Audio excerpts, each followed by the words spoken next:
Smoking has a lot of harmful effects for the unborn baby, and that is particularly because it restricts the amount of oxygen that gets to the baby when you smoke.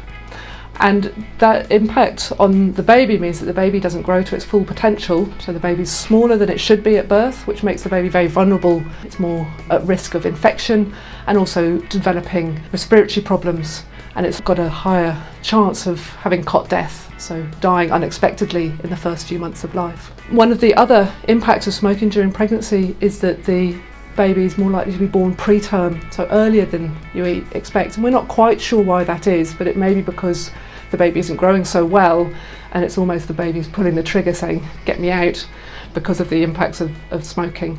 There are a large number of statistics and facts that support the harmful effects of smoking in pregnancy. Studies have been done across the world to show that women who smoke have more than double the risk of having a baby that hasn't grown fully, and about 50% increased risk of preterm birth, and also an increased risk of stillbirth.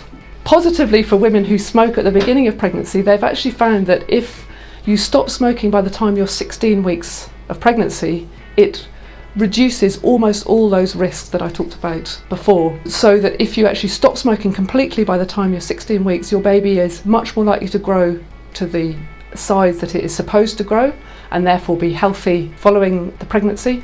And you also reduce the risks of stillbirth to the same as someone who doesn't smoke. That's as long as you don't live with somebody who smokes in the house. We've found that there is increased risk of poor outcomes for the baby if they live with a smoker. So it's important that both the mother and the father of the baby stop smoking.